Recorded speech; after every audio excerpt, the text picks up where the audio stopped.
செந்தமிழே உயிரே நறுந்தேனே செயலினை மூச்சினை உனக்கு அளித்தேனே நைந்தாயனில் நைந்து போகும் என் வாழ்வு நன்னிலை உனக்கெனில் எனக்கும் தானே. வணக்கம் எனது அருமை அரசு போட்டித் தேர்வுக்கு தயாராகி கொண்டிருக்கின்ற தமிழ் உறவுகளே, இன்றும் நாம் அதிமுக்கிய பொருளாதாரம் சார்ந்த 20 வினாக்களை பார்க்க இருக்கிறோம். நேரத்தை வீணடிக்காமல் வாருங்கள், நேரடியாக வினாக்களுக்குள் சென்று விடலாம். முதல் வினா உங்கள் திரையிலே பொறுத்துகவாக இருக்கிறது. Adam Smith, Alfred Marshall, J R. Hicks மற்றும் ஆர்.ஜி.டி. ஆலன், ஈகச் சாம்பர்லின் என்ற இடதுபுறத்திலும், வலதுபுறத்திலே நல இலக்கணம், முற்றுரிமை போற்றி, செல்வ இலக்கணம், சமநோக்கு வளைகோடு என்று கொடுக்கப்பட்டிருக்கிறது. இதற்கு சரியாக பொருந்திய விடை ஆடம் ஸ்மித் செல்வ இலக்கணம், ஆல்ஃபிரட் மார்சல் நல இலக்கணம், ஜே.ஆர். ஹிக்ஸ் மற்றும் ஆர்.ஜி.டி. ஆலன் சமநோக்கு வளைகோடு, ஈகச் சாம்பர்லின் முற்றுரிமை போட்டி. எனவே இதற்கு சரியான விடை 3, 1, 4, 2 என்பது சரியான விடை. அடுத்த வினா உங்கள் திரையில, எந்த ஆண்டு தேசிய மக்கள் தொகை கொள்கை அறிமுகப்படுத்தப்பட்டது? எந்த ஆண்டு தேசிய மக்கள் தொகை கொள்கை அறிமுகப்படுத்தப்பட்டது? 2000 ஆண்டில். Option D 2000. அடுத்த வினா, இரும்பு எஃகு தொழில் டேஸ் என்று அழைக்கப்படுகிறது? இரும்பு எஃகு தொழில் தாய் தொழில் என்று அழைக்கப்படுகிறது. இரும்பு எஃகு தொழில் தாய் தொழில், தாய் தொழில் என்று அழைக்கப்படுகிறது.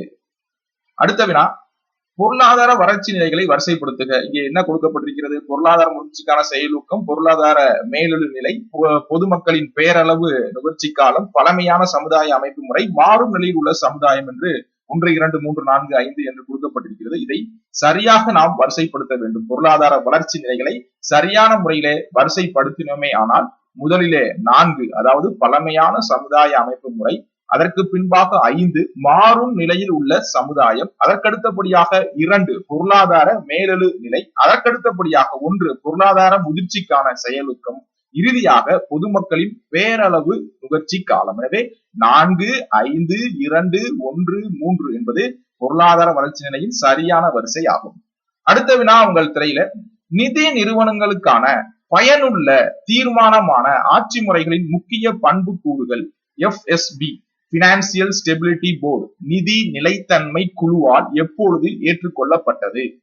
அக்டோபர் 2011. நிதி நிறுவனங்களுக்கான பயனுள்ள தீர்மானமான ஆட்சி முறைகளின் முக்கிய பண்பு கூறுகள் FSB நிதி நிலைத்தன்மை குழு, அதாவது பினான்சியல் ஸ்டெபிலிட்டி போர்டு என்று ஆங்கிலத்திலே குறிப்பிடுவார்கள். இதற்கு சரியான விடை 2011 அக்டோபர். அடுத்த வினா, உலக நுகர்வோர் தினம் என்று கொண்டாடப்படுகிறது? மிக மிக முக்கியமான வினா. உலக நுகர்வோர் தினம் மார்ச் 15. மார்ச் 15 உலக நுகர்வோர் தினம் மார்ச் 15. அடுத்த வினா, இந்திய வளர்ச்சி திட்டமிடுதலின் தலையாய நோக்கங்களை கீழ்கண்டவாறு வரிசைப்படுத்தலாம். இதற்கு 1 மற்றும் 3 மட்டும், அதாவது வேலை வாய்ப்புகளை விரிவாக்குதல், வேளாண்மை, உற்பத்தி, தொழிற்சாலை மற்றும் வாணிப செலுத்து சமநிலை ஆகியவற்றில் வளர்ச்சி தடைகளை அகற்றுதல். 1, 3 மற்றும் சரியானவை. அடுத்த வினா உங்கள் திரையிலே, உலக சர்க்கரை உற்பத்தியில் எத்தனை விழுக்காட்டினை இந்தியா பெற்றுள்ளது? 15 விழுக்காட்டினை இந்தியா பெற்றுள்ளது. உலக சர்க்கரை உற்பத்தியில் 15 விழுக்காட்டினை இந்தியா பெற்றுள்ளது. அடுத்த வினா உங்கள் திரையிலே, தொழில் மயமாக்குதல் இதற்கு மிக முக்கியமானது ஆகும்.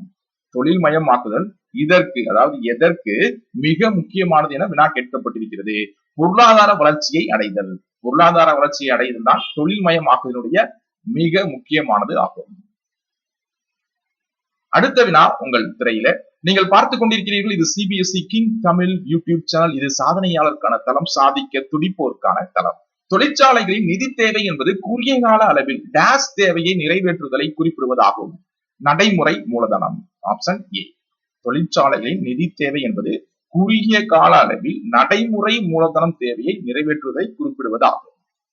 அடுத்த வினா உங்கள் திரையில, இடதுபுறத்திலே முன்னேறிய வயது பிரமிடு, பின்னடையும் வயது பிரமிடு, இடைப்பட்ட வயது பிரமிடு, மால்தஸின் கோட்பாடு என்று இடதுபுறத்திலும், வலதுபுறத்திலே முன்னேறிய பொருளாதாரம், சரியும் பொருளாதாரம், மக்கள் பெருக்கம், வளரும் பொருளாதாரம் என்று கொடுக்கப்பட்டிருக்கிறது. இதற்கு சரியாக பொருந்திய விடை முன்னேறிய வயது பிரமிடு, சரியும் பொருளாதாரம், பின்னடையும் வயது பிரமிடு, முன்னேறிய பொருளாதாரம், இடைப்பட்ட வயது பிரமிடு, வளரும் பொருளாதாரம், மால்தஸின் கோட்பாடு, மக்கள் பெருக்கம். எனவே 2, 1, 4, 3 என்பது சரியான விடை. மீண்டும் ஒரு முறை பார்க்கலாம் இந்த வினாவை. முன்னேறிய வயது பிரமிடு சரியும் பொருளாதாரம், பின்னடையும் வயது பிரமிடு முன்னேறிய பொருளாதாரம், இடைப்பட்ட வயது பிரமிடு வளரும் பொருளாதாரம், மால்தஸின் கோட்பாடு மக்கள் பெருக்கம். 2, 1, 4, 3 இதற்கு சரியான விடை. அடுத்த வினா உங்கள் திரையில. இந்திய மக்கள் தொகை கணக்கெடுப்பு நிறுவனம் ஒரு இந்திய மக்கள் தொகை கணக்கெடுப்பு நிறுவனம் ஒரு மத்திய அரசு நிறுவனம். மத்திய அரசு நிறுவனம். அடுத்த வினா, இந்தியாவின் தலா வருமானம். இந்தியாவினுடைய தலா வருமானம் $950. இந்தியாவினுடைய தலா வருமானம் $950. அடுத்த வினா, தொழிலாளரின் தரத்தை மேம்படுத்துவது எது? தொழிலாளர்களின் தரத்தை மேம்படுத்துவது ஆரோக்கியம். அடுத்த வினா உங்கள் திரையிலே. நேரு தலைமையில் திட்டக்குழு த நேஷனல் பிளானிங் கமிஷன் நிறுவப்பட்ட நாள் 1950 மார்ச் 15. 1950 மார்ச் 15 தான் நேரு அவர்களின் தலைமையில் திட்டக்குழு நிறுவப்பட்டது. ஆப்ஷன் பி இதற்கு சரியான விடை. 1950 மார்ச் 15ஆம் நாள்.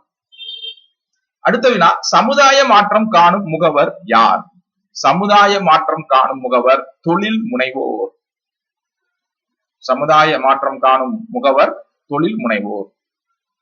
கல்வியில் முதலீடு என்பது, அடுத்த வினா உங்கள் திரையிலே, கல்வியில் முதலீடு என்பது மனித மூலதனம். மனித மூலதனத்தில் தான் கல்வியிலே முதலீடு என்பதை குறிக்கிறது.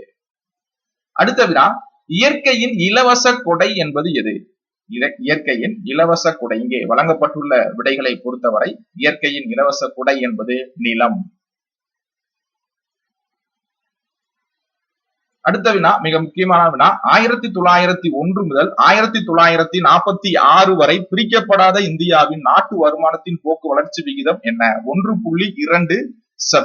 1901 முதல் 1946 வரை பிரிக்கப்படாத இந்தியாவின் நாட்டு வருமானத்தின் போக்கு வளர்ச்சி விகிதம் 1.2% இருந்தது. இதற்கு ஆப்ஷன் பி சரியான விடை. 1901 முதல் 1946 வரை பிரிக்கப்படாத இந்தியா. மிக மிக முக்கியம் இந்த வார்த்தை.